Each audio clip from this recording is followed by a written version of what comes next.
Well, hi everybody. How are you? I surely hope everybody is doing well tonight. Oh, my chair is too low. Hang on. There we go. Okay, I'm up a little higher. That's better. A little too high, but oh well. There we go. All right, back where I was. So, how is everybody? I hope you're having a great day. It's been a challenging one, and I've been really looking forward to seeing you guys. Truly. Yes, hi. There's Linda. He did a chain pull. Okay. And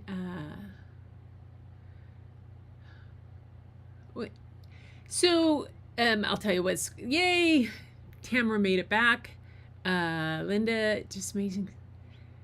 Larry's there. Tamara, I didn't make it to Brian's live. I knew there was something I was supposed to be doing besides pulling my hair out. Noel, yay. Gail's here, and Linda, and Tamara, and Madonna's here. Yeah. Madonna comes up in the discussion tonight about the artists. Internet problems. So one of the things about the internet thing, Bob read about it this morning, heard about it. Apparently we're having solar flares, and that tends to mess up things a bit.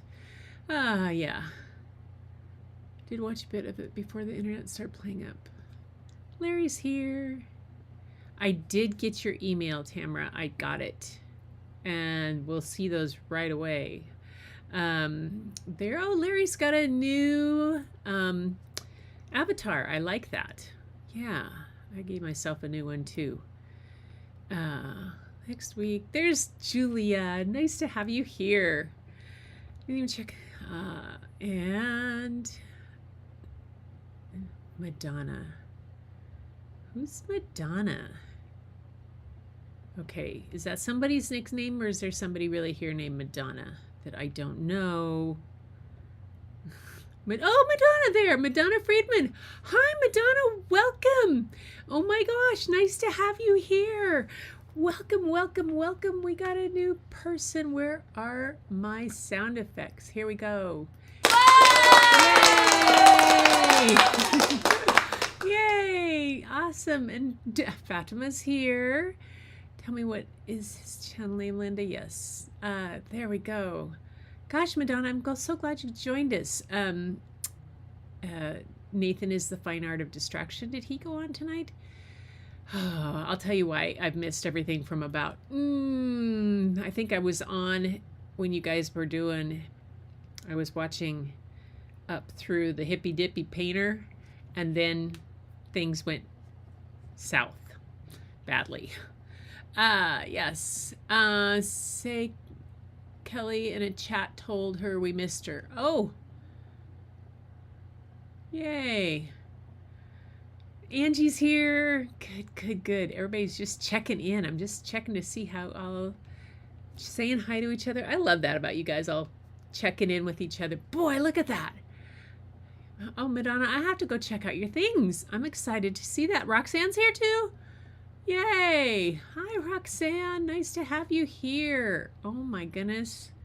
Okay, so before we get rolling, let me tell you what happened. And Kelly, Feral Art. Oh, Kelly, yes. Feral Art Kelly, yes. So, you guys, if you remember, back before I went to Africa in July, end of July. Was it in July? Yes. My Lightroom catalog crashed. The SSD card that it was on, the SSD drive that it was on, went bad. Got it sent in to the people to repair, to do all that. That's recovery, cost an arm and a leg. But, you know, when you have 150,000 pictures and the edits to them on a Lightroom catalog, you kind of need that catalog back. So got it back, and I've had it back for a while, but I haven't tapped into it. Then it was locked, and I didn't know how to lock, so we had to contact the people to get the key, the code. Got that in. Tried to download it today. bring it in. It says it doesn't recognize it as a valid catalog. I went to the backups, and then Lightroom did a update to Lightroom 12, and these are catalogs from Lightroom 11, and if I remember right, Lightroom 12 is not backwards compatible. So now I have to go back and find, see if I can find a Lightroom 11 version.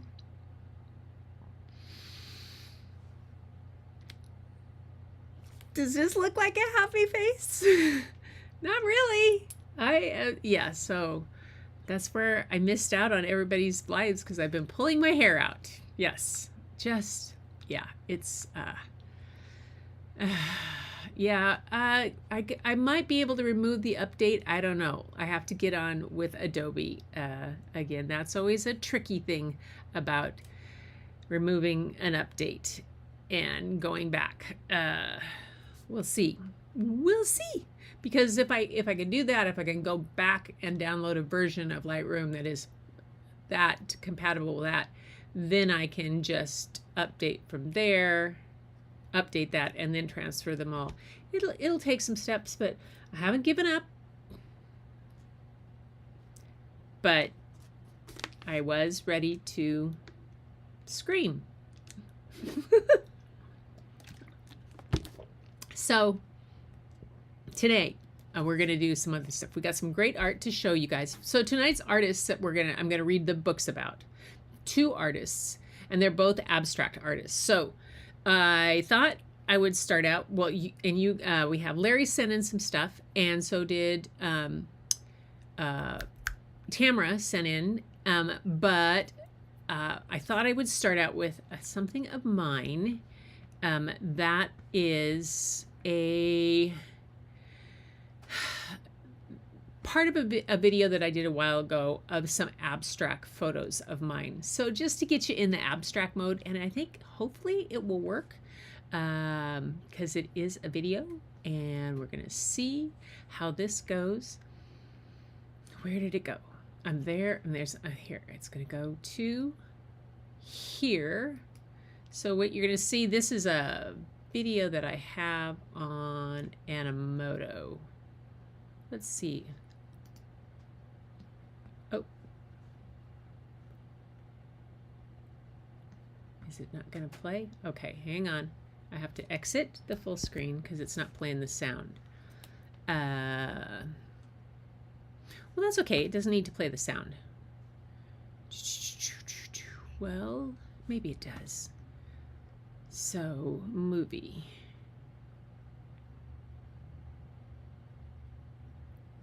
On this one, movie.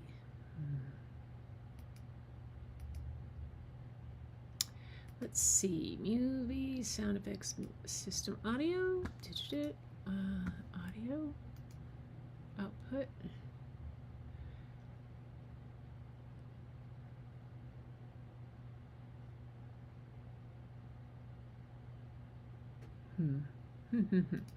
Well, it may not play the sound, so I'm just going to show you these. The sound is up. Okay. Oh, there. Yeah, it's showing him. There we go. These are some of my abstracts.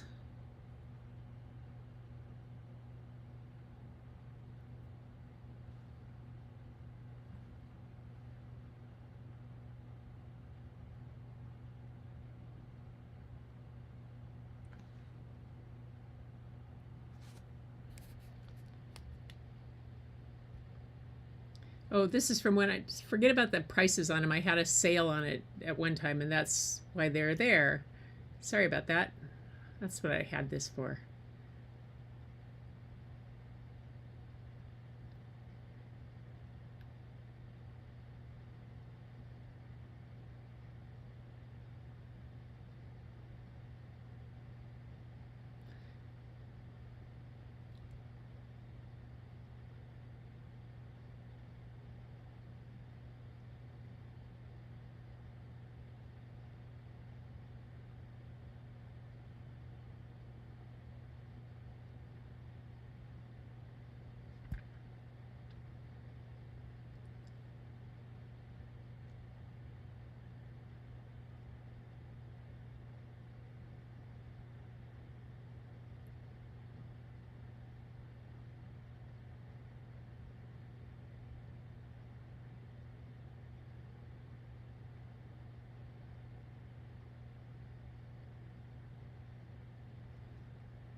Okay, stop.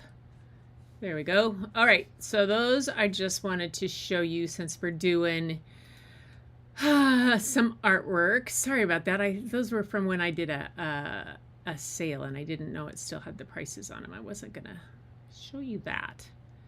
Boom, back to here. Anyway, so to get you kind of in the abstract mood, and now we have Larry's. Now this is very cool. Look at this. Larry says this is his first attempt at watercolors with the truck and cows. I love it. That's pretty amazing.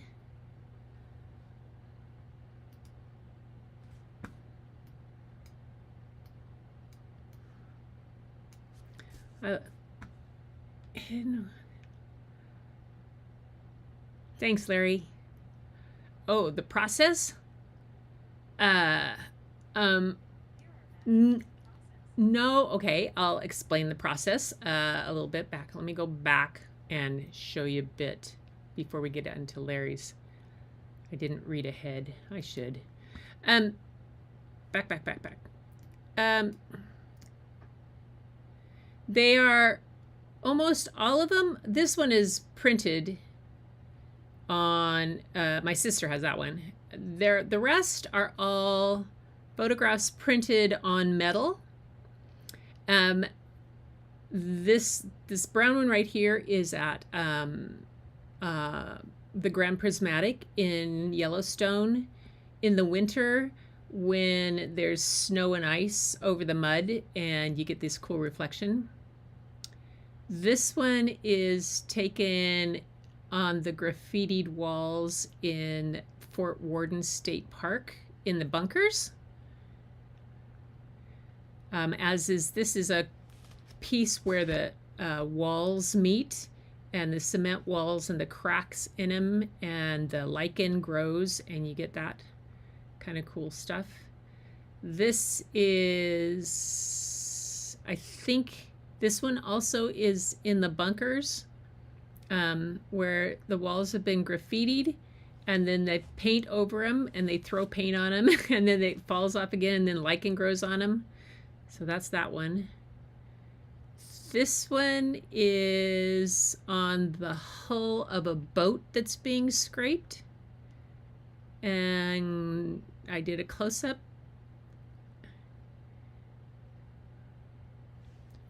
This one, I think that's a piece of metal that had water reflecting and the boat reflecting in it. I can't remember what that one was. This one is another part in the bunkers. This was in the bunkers also. And this is a reflection at Yellowstone in one of the steam pools and the bubbling water where the thermal pools. Yeah. So that's the process there. It's just a matter of how I see things and focusing in down close on places that I then create a picture of. This one, this is called Dancing on the Surface of the Sun. This is The Eye of the Storm. This is The Lost Horizon. But this one I call 3 because it looked like 3 sisters standing there. The 3 heads looking in. That's what I got on that one. That's Release. This is Midnight Jungle. Slipping By, I think, and Lost in a Crowd. So it's this one was on the side of a old train car that's deserted in Astoria, Oregon. And if you know anything about Astoria, Oregon, it's on the Columbia River at the mouth of the Columbia and at the port there, and it gets a lot of everything, a lot of wind and weather, and anything left metal out rusts really bad because of the sea salt and the rain. It's one of the rainiest places in Oregon, so yeah. All right, back to Larry's stuff. Here we go.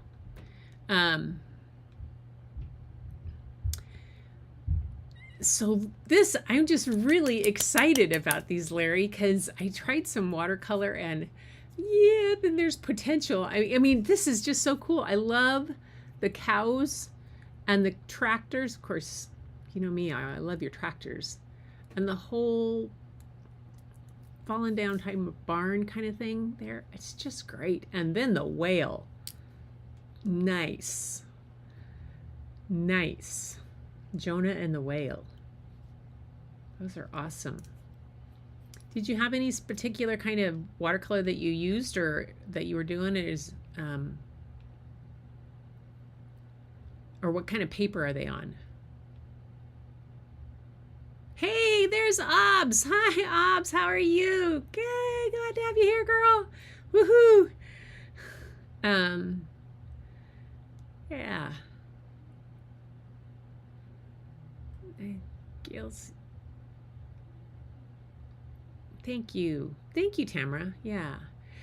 I really the cow and the truck and everything, that watercolor, if that's your first attempt, I'm just stunned. It's so fun. It's so light.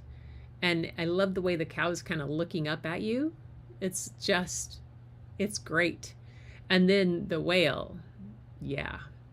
It just shows the power of them and, you know, how big they are compared to a little sailing ship. I love it.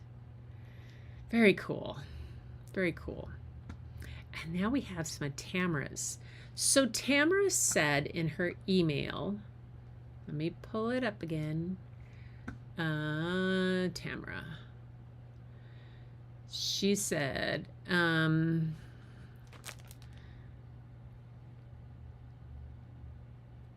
that it's an acrylic drip painting. It was the art I've sent is 2021-22 was sent in just 2 days before the new year. It's an acrylic drip painting with a bazillion dots. The dots are why it took so long. I love that. And then the other one we'll get to. I love this one.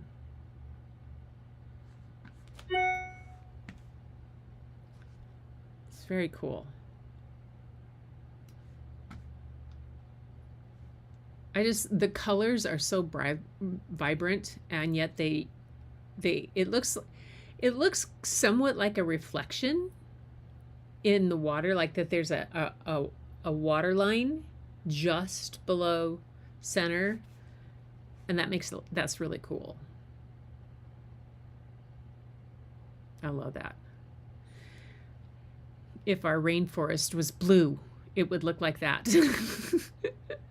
And then the next one that she has is this. And she said, sample of the work in progress. You've seen this before, but I have changed it since. I like final sample 3 piece better than the earlier version. We'll send you the before versions as well, but I do like the final sample 3. It looks like cleaner finish without distraction from a busy background. So what I really appreciate about what Tamara does when she sends stuff in is to see the progress that she does in making these things. I mean, I am nowhere near that point. I can do that with photographs, like do a step and another step and get to a point, but with artwork, it's like kind of one and done.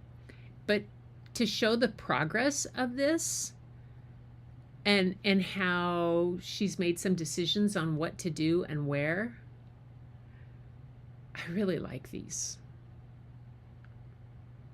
I just love this whole series, Tamara. This whole series. Yeah, they are all killer, but 3 is the one for sure, says Larry. Yep. Yeah. And Julia said she saw the tree line reflecting in the water too. Yay!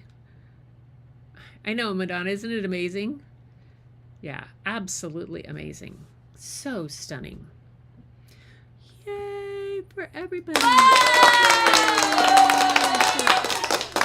For all of us. That's so great. Okay, you guys. So fun to have your stuff in today. And so it fits with this to have all this great artwork that you guys are sending in that I have. Why do I have two of me? Two of me showing, where am I? Oh, there. That in the books that I have to share, I found two of them. Turn the heater off.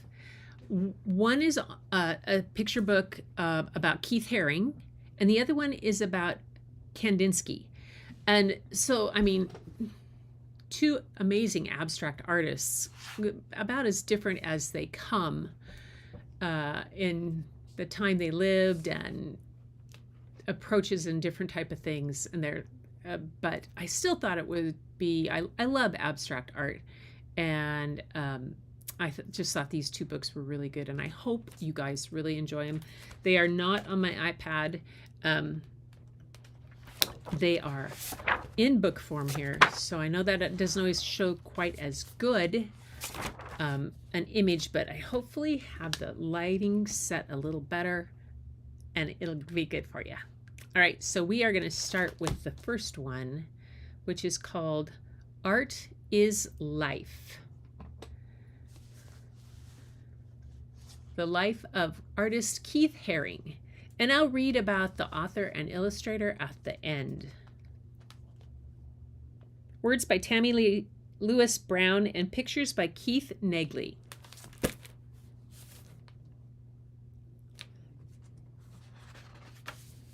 As always, even the end papers are part of the story. And this illustration doesn't say how they're done on this one. I think he does in the back. Yeah, he does in the back. Art is life. When Keith Haring was a boy in a small town in Pennsylvania, he sat on his father's lap, doodling dragons and dogs, circles and snakes. He shut his eyes and drew fast and sure, scribbling and scrawling yellow and green imaginary things that only he could see. When I grow up, I would like to be an artist, Keith wrote when he was 10. The reason is because I like to draw.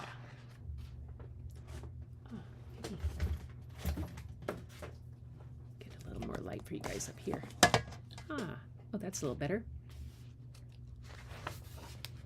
When Keith was a teenager studying in Pittsburgh, an artist named Christo came to speak at the Carnegie Museum of Art.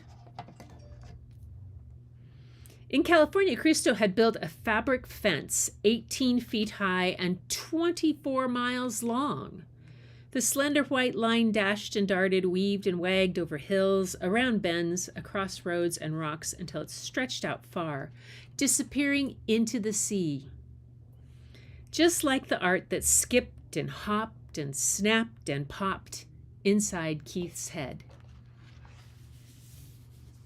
At first, some people didn't like Christo's art, but once they saw the dancing river of cloth, they began to understand something new about art, about beauty, and about the world we live in. As Keith watched Christo's film and heard him speak, he understood too. The public needs art, he wrote in his journal. Art is for everybody. Art is life. Life is art. You can see him right there. When Keith was 20, he attended the School of Visual Arts in New York. He taped long strips of paper over the classroom walls and rolled even more across the floor. And with a brush and a pot of paint, he swooped and he swung and he lined and he striped. Black paint splashed as the thick brush dashed, swiping patterns to the beat of loud, thumping music, the way his father had taught him when he was small. until finally the whole room was covered with the strange shapes that rumbled inside Keith's head. Hey, Helen is here. Aloha. And Keith was left with art all around him.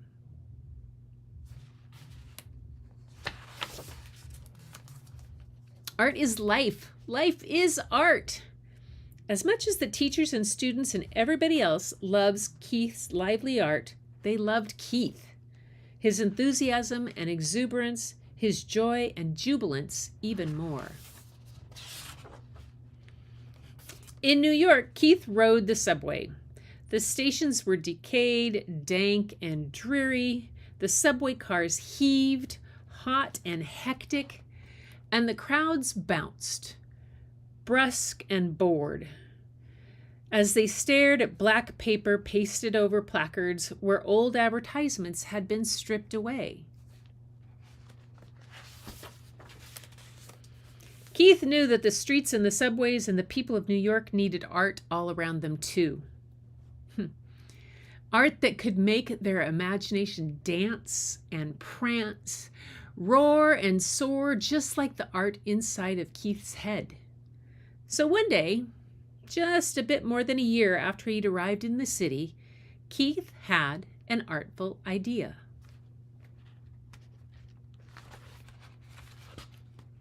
He ran up the subway station stairs to the street and bought a stick of white chalk. Art is life, he thought to himself. Then he marched back down into the subway station. Life is art. Chalk dust swirled as Keith's art unfurled where everybody could see it. Ringed with rays of light and energy, radiant babies crawled, washed with waves of sound and commotion, joyful dogs barked. Stunned by sketches of dancing men and spaceships and robots and dollar bills, surprised commuters stopped and stared. And some of them began to imagine and understand and laugh and cheer and clap their hands. Police stopped him and sometimes even arrested him for drawing on the walls. Sometimes Keith was scared for himself and for the other young artists whose work came under attack. But sometimes I finish, he said, and there's applause from the whole station. There were people who thought his pictures were just scribbles. They said he was making no sense. Others thought his pictures were gorgeous, and they believed he was making masterpieces. Before long, Keith was invited to hang his pictures in galleries, but he would keep sneaking them onto alley walls, too. He painted boisterous crowds hugging or cheering or working together. He built massive sculptures that filled park lawns and tiny ones that fit on shelves. He drew winged angels and a man with 3 eyes and dancing cats and throbbing hearts. Art is life. Life is art, he remembered.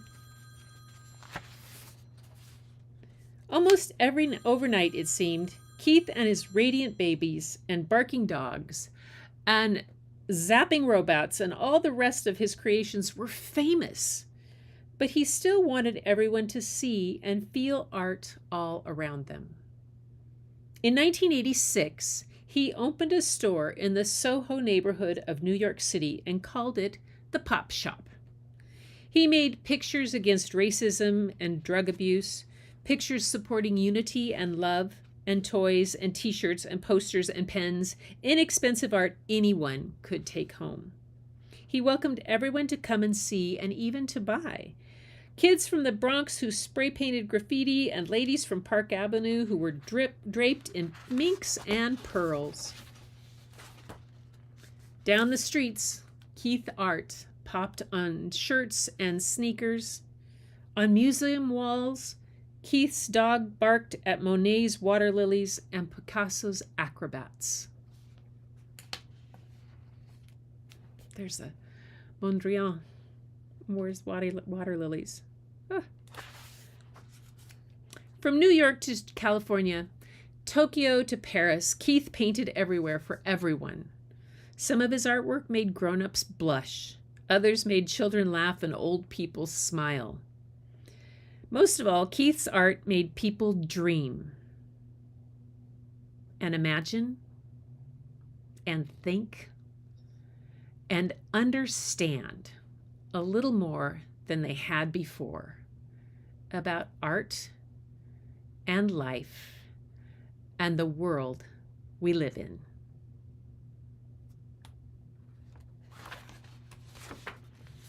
Keith Haring died in February 1990 when he was just 31 years old. But his art still surrounds us today. Pictures that make people smile and laugh and cry and think, and drawings that buzz and whir and shout and whisper. Paintings that look simple but help us understand complicated ideas. Art that inspires and inquires and opens imaginations. The Keith Haring, the artist whose life was a work of art.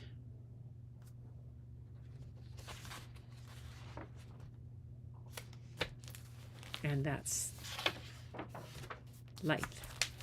Art is life. Says the author's note I found really fascinating about this. He was born on May 4th in 1958, and it goes on, he lived with his mom and dad and 3 younger sisters in Kutztown, Pennsylvania. He studied commercial art, but right away he knew that drawing advertisements and logos were not for him.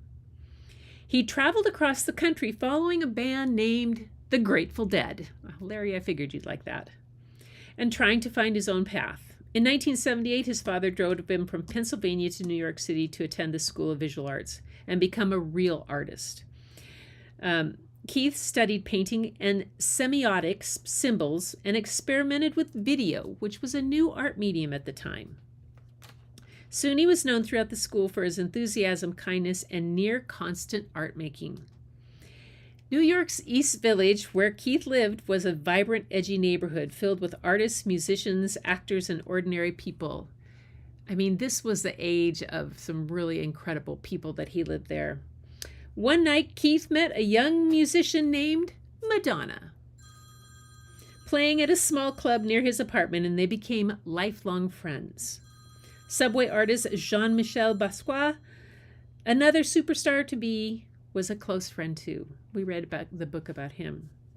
During his early months in New York, Keith created art shows and performances all over the neighborhood, and he rode the subway to a part-time job picking wildflowers from traffic medians and selling them to florists.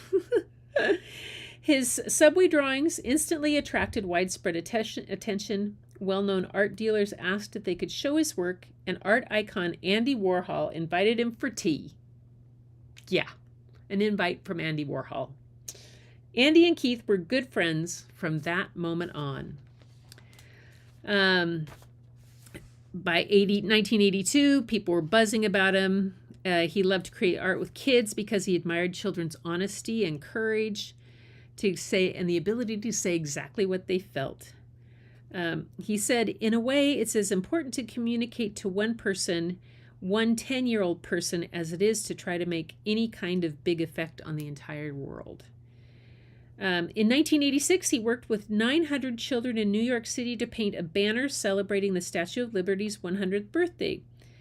And he wrote and illustrated, of course, a wonderful book for children called Nina's Boat of Little Things. I haven't read that. In 1987, he was diagnosed with AIDS. Though he received the best medical care available at the time, there was no drugs that could halt the disease. Even as his health grew worse, Keith continued to make art for everybody all over the world and worked hard to spread the word about AIDS prevention. Just hours before he died on February 16, 1990, he asked for a pencil and paper and slowly scrawled the figure of a radiant baby. He was only 31 years old. Wow. Why is my phone buzzing? Oh, it's on the floor. Oh, well. The illustrator says that they were ecstatic to get the call for a picture book biography of Keith Haring. And when deciding to get that MFA, it was at the School of Visual Arts in New York City that I picked, partly because I knew of legends like Keith Haring studied there. To be able to walk some of the same halls and streets was truly inspiring. However, how do you draw a book meant to showcase someone's art without actually showing their art? This was harder than I had realized when I agreed to do the book. It was important to me that readers came away feeling familiar with his work, but it was challenging finding the right balance of my art looking just enough like his without actually being his. It wasn't until I stopped forcing it that I hit the balance I was aiming for. So, Tammy Lee Lewis Brown, she's a former lawyer and elementary librarian. She holds an MFA in writing for children and young adults at Vermont College. She served on the board of trustees for years. A previous picture book, Soar Eleanor, was a 2011 top 10 Amelia Bloomberg project. And then Keith Neagley, who did the illustration, is the author and illustrator of picture books Tough Guys, My Dad Used to Be So Cool, Mary Wears What She Wants, and The Boy and the Wild Blue Girl. So that was that one. Hope you guys like that. What do you think? Sounds like a telemarketing office with my phone. Is that are you hearing the ring? Okay, let me get it. Ding-a-ding. I have the phone. I thought I had it set on, there. I thought I had it set on Do Not Disturb. But with the old Lightroom issues, I probably forgot. Oh, yes. Do not disturb me. There we go. Yes. So, art is life. The life of artist Keith Haring. And toward the end of after the other book, I'm going to show you a little bit about how that whole thing about how do you represent their art and have it not be theirs, but be enough like theirs that can be recognized. That was kind of what I had to try to figure out how to do with the openings that I did. And I want to show you guys what I used for that. So there we have Keith Haring, born in, what was he born? Born in 1958, grew up in the 60s and 70s, did his art and passed away in 1990. But in probably which is another time that's almost like a golden age of cultural art progress in the United States, I would say. That time with Andy Warhol and Keith Haring and Madonna and everybody else and Jean-Michel Basquiat, all of those people that were together in the East Village and what was going on. Bette Midler was singing then and got her start. A lot of big change there, and I think it's really fascinating how they all kind of congregated together and became friends. Interesting, very interesting. So the next book, though, works with people who realize potentially is blind. John paints building murals too. So amazing. Yes, yes. I'm glad you liked it. So the next book is called The Noisy Paint Box, and it is a Caldecott honor book. So that means that it was given basically runner-up for best illustrated book of the year. It's a couple of years after it was published. It was published in when did this one come out? I think this is just a recent one. 2014. So that meant it Caldecott in 2015 or 2016. It got the Caldecott, and it's called The Noisy Book, and it's the colors and sounds of Kandinsky's abstract art. Very different, but uh, it's interesting to see the kind of connections that the two artists had, and in their life, how different they were, but how connected and how much art was part of them. So this is called the Noisy Paint Box. Let me see if I've got the light enough for you here. I'm going to go to here, and I'm going to go here. Here, and I'm going to give it some brightness. Yeah, this book needs a little bit of brightness. There we go. And it's by Barb Rosenstock, and it's illustrated by Mary Grandpré. And let's see. Barb is the author of The Camping Trip That Changed America, illustrated by Mordecai Gernstein. Did I read that one to you guys? And The Fearless, the story of racing legend Louise Smith. Her books have earned ALA Amelia Bloomer Project Top 10 list and New York Public Library title for reading and sharing citations. And she's received a Parents' Choice Silver Award. She lives outside Chicago with her husband and sons and 2 big poodles. And Mary Grandpré is the award-winning illustrator of a number of picture books, including Camille Saint-Jean's The Carnival of the Animals by Jack Preletsky, and The Shin Yu Min and the Ginger Cat by Jennifer Armstrong. She also illustrated The Blue Shoe by Roderick Townley and Marion Plum by Betty McDonald. Oh, both novels for young readers. She's best known for creating jackets and illustrations for the Harry Potter series. Illustrator of the Harry Potter book jackets. Oh, can you kind of see that? Yeah, kind of get that look. This is the Noisy Paint Box, the colors and sounds of Kandinsky's abstract art.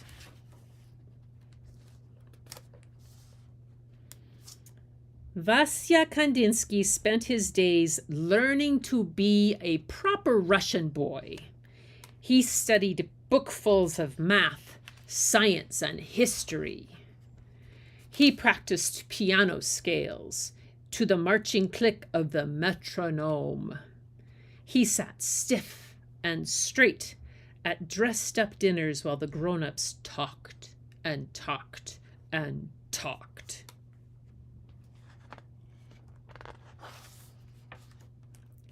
Vasya's well-off world was perfectly polite until the day his aunt gave him a small wooden paint box. "Every proper Russian boy should appreciate art," said Auntie. She showed Vasya the correct way to mix colors on the paint box palette.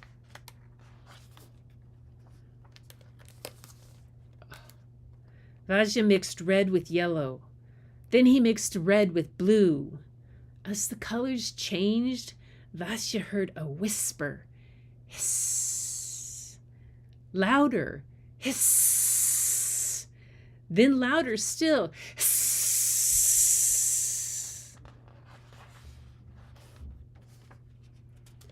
"What's that sound?" asked Vasya. "I don't hear a thing," said Auntie.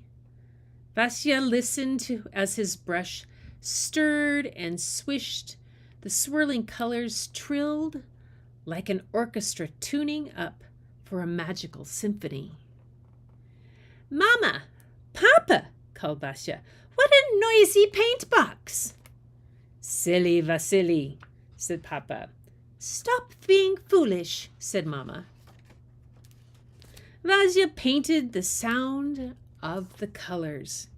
He spun a bright lemon circle onto the canvas. It clinked like the highest notes on the keyboard. He brushed a powerful navy rectangle that vibrated deeply like the lowest cello strings. He tossed up jagged swashes of blaring crimson and added cheerful dots of burbling green, clanging orange, and tinkling violet. Vasya painted and painted until the colors went quiet.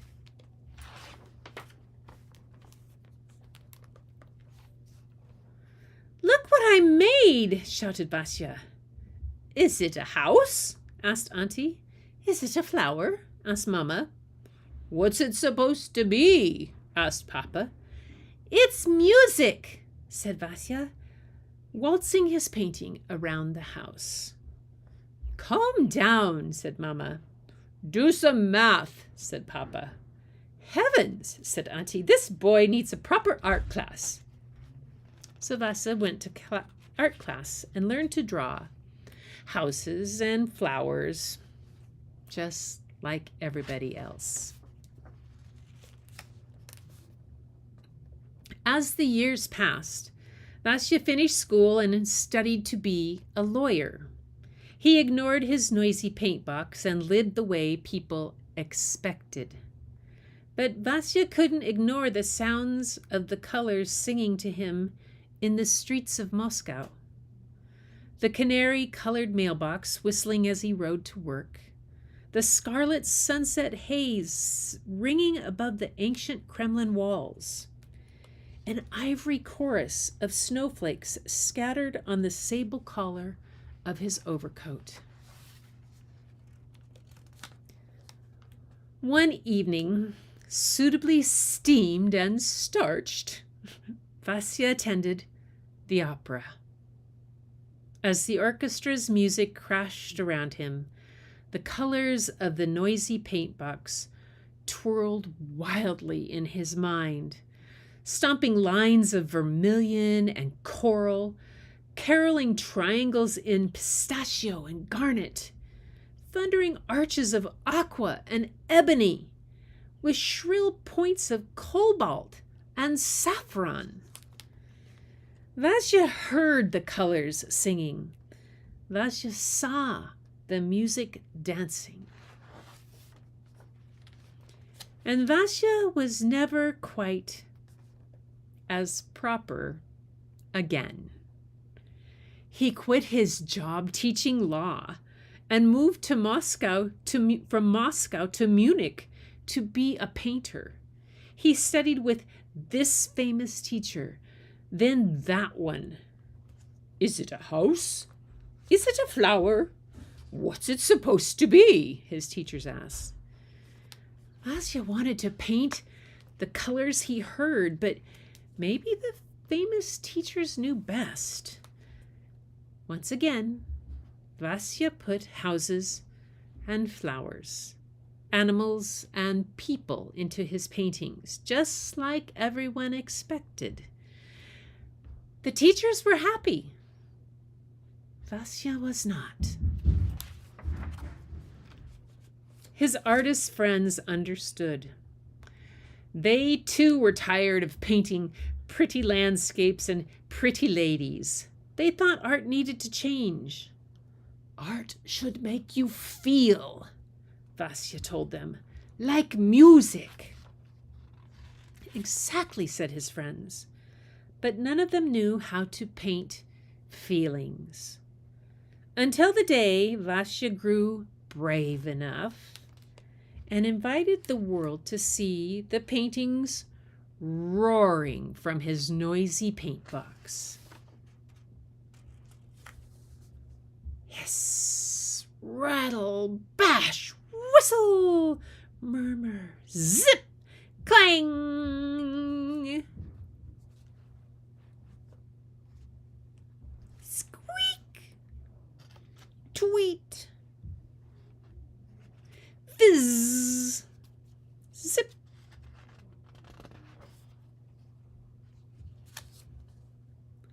Snapping cerulean points, crunching crimson squares, whispering charcoal lines.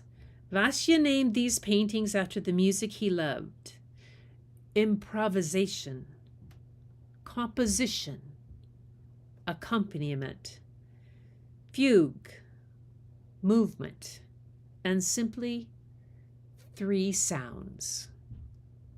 With his noisy paint box, Vasya Kandinsky created something entirely new. Abstract art. It took a long time for people to understand. Is it a house? Is it a flower? What's it supposed to be? It's my art, Vasya answered. How does it make you feel?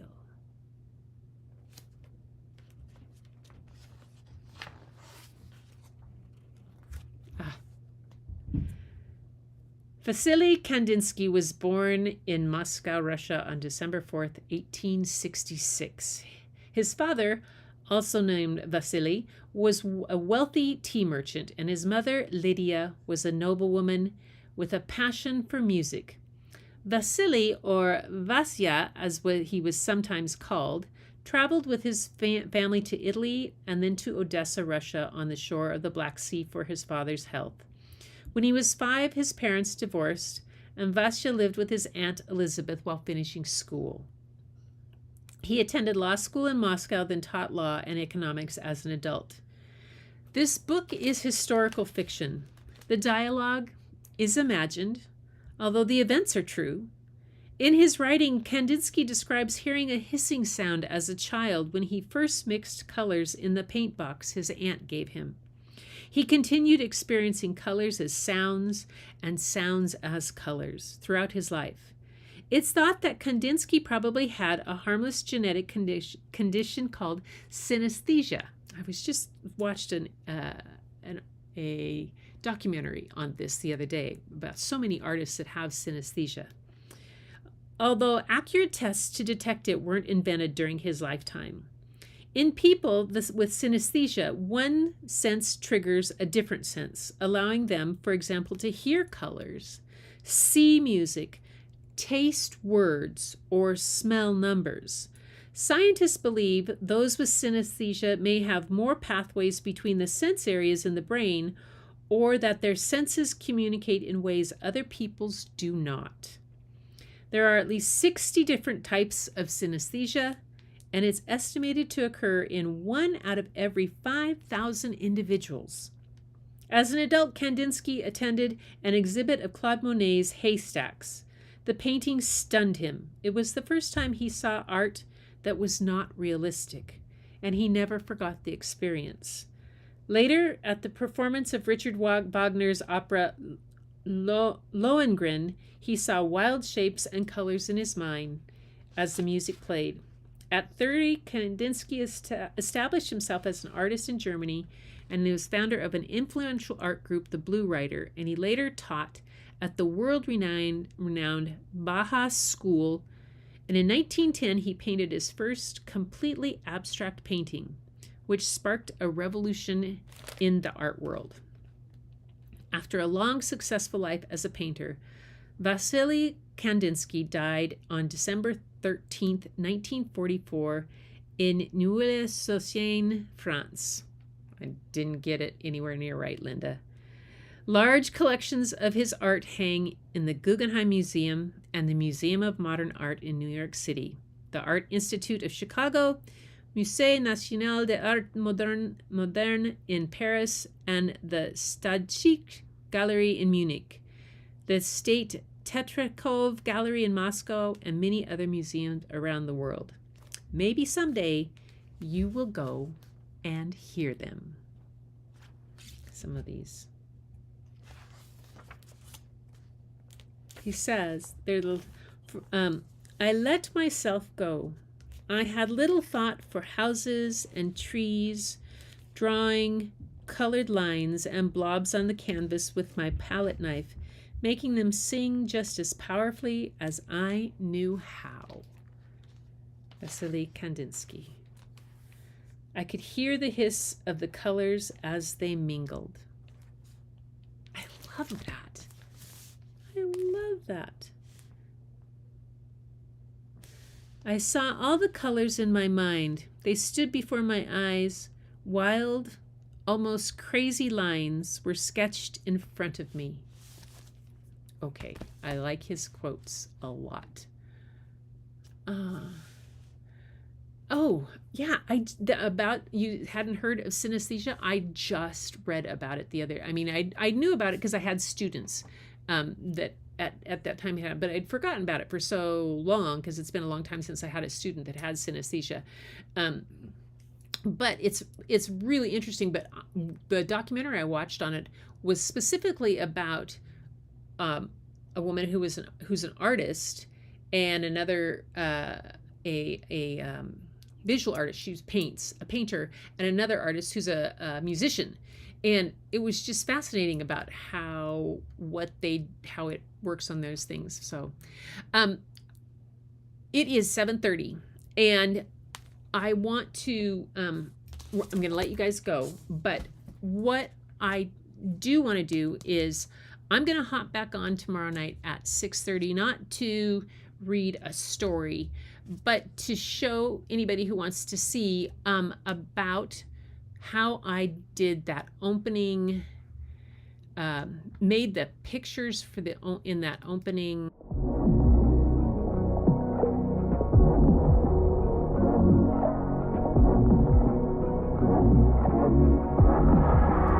So,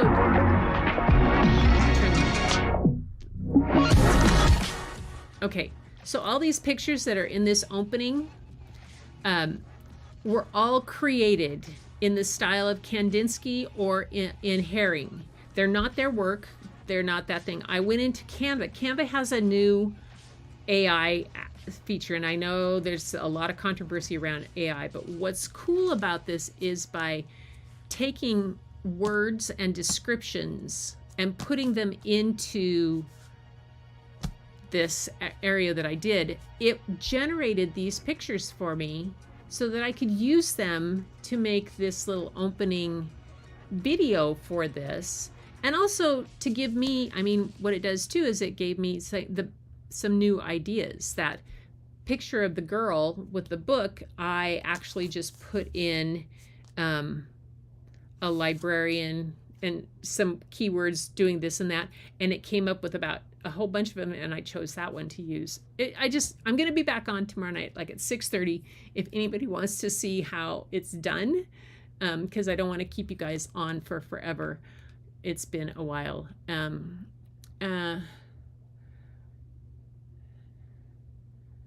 Hoping that Meow Wolf opens in Seattle with an interactive art oh, there's one in Atlas Bay. Yes. 9:30. It's it is kind of, I mean, it is, but this is done in, I mean, there's a lot of stuff about it, but I've been in a lot of discussions in the past several days about AI and what it is and all the arguments this and way. But one of the things that really you have to embrace is that, you know, charlatans are going to be charlatans. They're going to fake things no matter what. But for some in this, it's still, you still have to come up with the ideas and the thoughts and put it together and everything kind of things, and manipulate and get it to where you want, and then go from there. So, I mean, it's in Canva. If anybody uses Canva at all, it's actually in Canva. This is not Chat GPT, or this is not DALL-E. It's not any of those. It's in Canva. And I have the pro version, but I'm not sure how much of this is. I'll have to look it up tomorrow to see how much of text to image you can do in the free version. But it's kind of glorious. So anyway, I'll come back on tomorrow night at 6:30, because I'm meeting with OBS tomorrow. She and I are doing a work hour together. We're going to do some work. She's working on her book, and I'm working on stuff. So, yeah. So we're kind of doing some accountability meeting in a Discord room that we have with Doc Rock. So anyway, you guys, yeah. So if you want to be here tomorrow night at 6:30, I'll be here and show you how it goes, and can open it up for questions and stuff like that. Anyway, I'll feel like I'm getting something accomplished, especially when I have my other stuff hanging over here my head, my Lightroom still. I'm trying to ignore this thing that won't open for me correctly. I'll go back. Yeah, I'll do just about anything to not have to get on the phone with Adobe, because the last time I was on the phone with Adobe, I was on the phone with Adobe for 6 hours. Not my favorite thing to do. No, So I'm gonna come and I got all kinds of stuff going on tomorrow, but I want to be here tomorrow night and I'll go over that with you. I was gonna do it tonight, but then the books ran long and it's late. So you guys, everybody, let's see. Very cool. That would be cool. Thank you. Make that one more time. Yeah. I'm making faces tonight. Yep, I'm making faces. Not happy with this one. I'm not happy. We're gonna smile. We're gonna smile. Some way or another, we're gonna smile. We're gonna Yep. I figure I gotta call in all of my little tech angels and they will come and help me with this. Otherwise I will scream.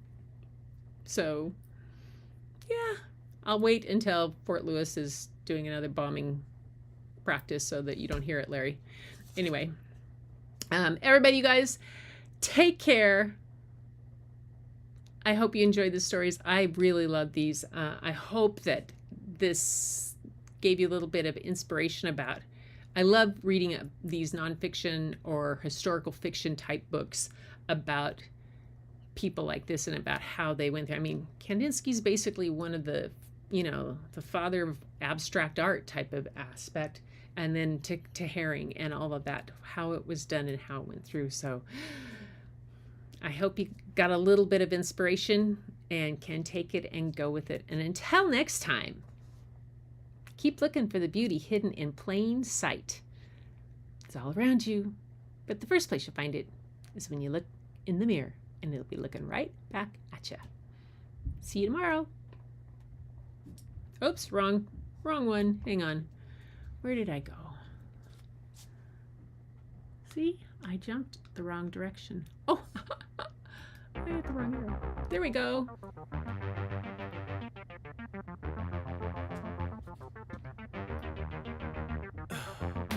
In the heat of the night, we could get lost in all the lights and sounds. Feeling alright. Oh, that's a good idea, Larry. We would just stay here downtown. There's not just stars on the boulevard. They're in the light in your eyes. Oh, we don't need no black cards. I just need you by my side. We could be shameless, famous, running cool, with a love that leaves us weightless. Ooh, drop dead gorgeous, wow. Ooh, you got me feeling starstruck too. We could be famous. We could be famous. You blow my mind.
Shameless, famous, running cool, with a love that leaves us weightless. Ooh, drop dead gorgeous, wow.